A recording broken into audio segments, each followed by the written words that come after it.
अस्सलाम वालेकुम स्टूडेंट। हम डॉट प्रोडक्ट की डेफिनेशन को डिस्कस कर रहे थे लास्ट लेक्चर में, जिसमें आपको मैंने कहा था कि हमारे पास दो डेफिनेशन होती हैं बेसिकली डॉट प्रोडक्ट की। एक हम ऑलरेडी डिस्कस कर चुके हैं, तो यहाँ पर हम जो सेकंड नंबर की डेफिनेशन है डॉट प्रोडक्ट की वो डिस्कस करेंगे, डेफिनेशन 2।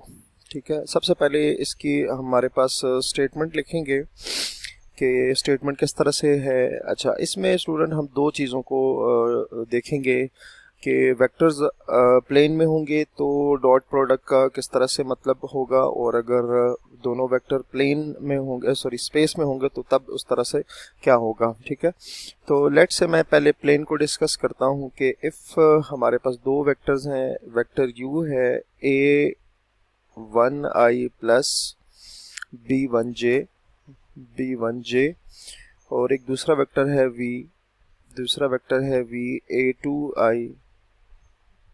a2i plus b2j। ये दो वेक्टर्स आगे दोनों प्लेन में है, क्योंकि इसमें आप आई जे देख सकते हैं, के नहीं है यहाँ पे। अगर के वाली टर्म होती तो फिर वो स्पेस में चला जाता। ठीक है, अब ये हमारे पास दो वेक्टर्स हैं और हमने इन दोनों का डॉट प्रोडक्ट फाइंड करना है। हम एक डेफिनेशन तो ऑलरेडी डिस्कस कर चुके हैं, ये सेकंड नंबर की डेफिनेशन है। तो और हम साथ ये भी कह देते हैं कि दोनों जो वेक्टर्स हैं ये दोनों नॉन ज़ीरो हैं। ये दोनों जो वेक्टर हैं R2 non zero vectors, R2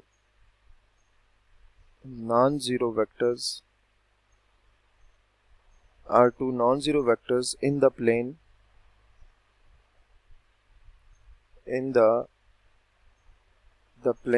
ठीक है, the dot product UV, the dot product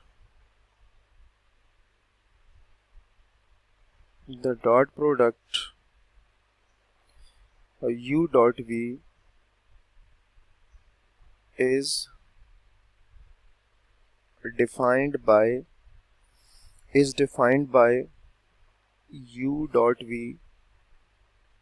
ठीक है, तो दो वेक्टर का डॉट प्रोडक्ट जो है वो किस तरह से आएगा, वो हमारे पास स्टूडेंट आएगा u डॉट वी पी आएगा। ठीक है, i कंपोनेंट i के साथ मल्टीप्लाई होगा, मींस i1 i2 आएगा, प्लस और j कंपोनेंट j के साथ मल्टीप्लाई होगा, मींस b1 b2 आएगा। तो ये हमारे पास सिंपल क्या आ गया, दो वेक्टर्स जो कि प्लेन में लाई कर रहे हैं उनका डॉट प्रोडक्ट हमने फाइंड किया।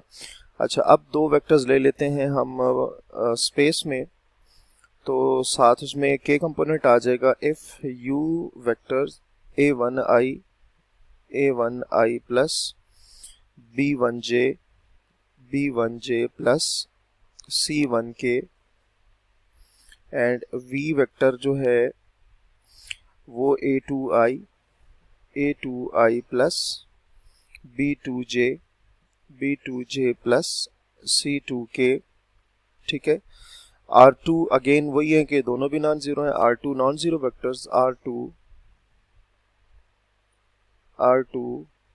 Non zero vectors, R2 non zero vectors in space,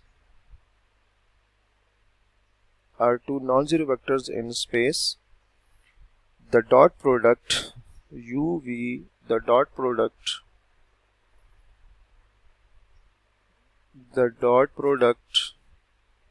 U dot V is defined as U dot V। इसमें भी स्टूडेंट हम उसी तरह से करेंगे, I कंपोनेंट I के साथ, J कंपोनेंट J के साथ और K कंपोनेंट K के साथ आएगा। सो A1 A2 plus B1 B2 plus C1 C2। ठीक है, तो ये हमारे पास क्या आ गया, दो वेक्टर का डॉट प्रोडक्ट जो सेकंड डेफिनेशन है इस तरह से फाइंड करेंगे। ठीक है, अच्छा, इसमें अब मैं आपको पहले भी बता चुका हूँ कि डॉट प्रोडक्ट को स्केलर प्रोडक्ट भी कहते हैं। उसके रीज़न क्या है, जब आप दो वेक्टर का डॉट लेते हैं तो जो आंसर आता है, जैसे कि ये आपको नज़र आ रहा है, अब ये वेक्टर नहीं है, क्योंकि अगर वेक्टर होता है तो उसके साथ i j k vectors unit vector mention होता है, तो यहाँ पर नहीं है। उसका मतलब जब दो वेक्टर का डॉट लेते हैं तो वो बेसिकली एक स्केलर आता है। ठीक है, तो ये हम यही बात करेंगे कि जो दो वेक्टर का डॉट होता है, the dot product the dot product is also referred as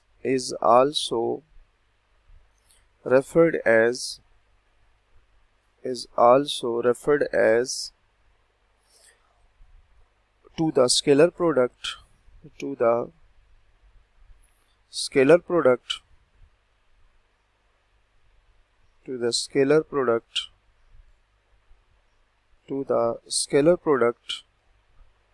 or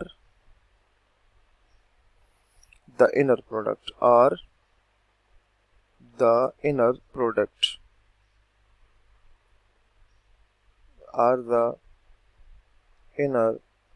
ठीक है। स्केलर इसको क्यों कहते हैं, क्योंकि आप जैसे कि अभी मैंने आपको बताया कि यहाँ पर दो वेक्टर का जब डॉट लेते हैं तो जो आने वाला आंसर है ना वो एक वेक्टर नहीं है, ठीक है। उसमें आई जे के यूनिट वेक्टर साथ जब होते हैं तब वेक्टर होगा ना, तो यहाँ जस्ट स्केलर आपको नजर आ रहे हैं जबकि उसकी डायरेक्शन साथ मेंशन नहीं है, तो इसलिए हम कहते हैं कि जो दो वेक्टर का डॉट होता है उसको स्केलर भी कहते हैं और उसको इनर प्रोडक्ट भी कहते हैं, ठीक है। तो उम्मीद है कि ये डेफिनेशन जो है ये आपको यहाँ से क्लियर हो गई होगी। अच्छा, आगे कुछ रिजल्ट है जो कि हम डॉट प्रोडक्ट से ही ड्रॉ करने जा रहे हैं। So deduction of the important results deduction of the important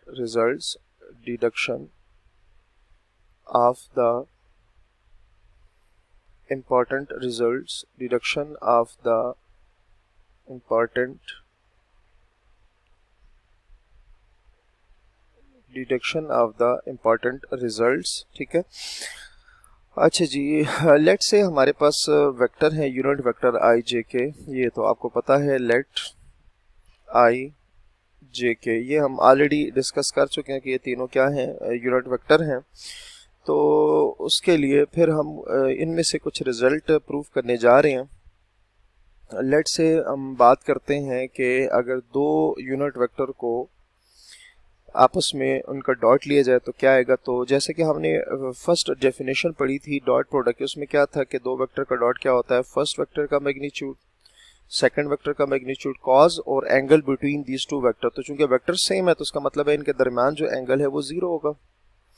तो यहाँ से अब चूंकि आई यूनिट वेक्टर है, यूनिट वेक्टर का मैग्नीट्यूड 1 होता है, जे भी आई अगेन ये जो वेक्टर ये भी यूनिट वेक्टर है, मैग्नीट्यूड 1 और कॉस 0 भी क्या होता है 1 होता है। तो ये आपके पास क्या आ गया 1 आ गया, ठीक है। तो यहाँ आप देख सकते हैं कि अगर दोनों वेक्टर यूनिट वेक्टर आई ले लें तो उनका जो डॉट होगा वो हमारे पास किसकी इक्वल आता है 1 की इक्वल आता है, ठीक है। तो इसी तरह हम जे को जे के साथ भी चेक करेंगे और के को के के साथ भी चेक करेंगे कि उनका आपस में जो डॉट है वो किसके इक्वल आता है, ठीक है। वो इंशाल्लाह हम नेक्स्ट वीडियो में देखेंगे। तो अपना बहुत सारा ख्याल रखिए, अल्लाह हाफिज़।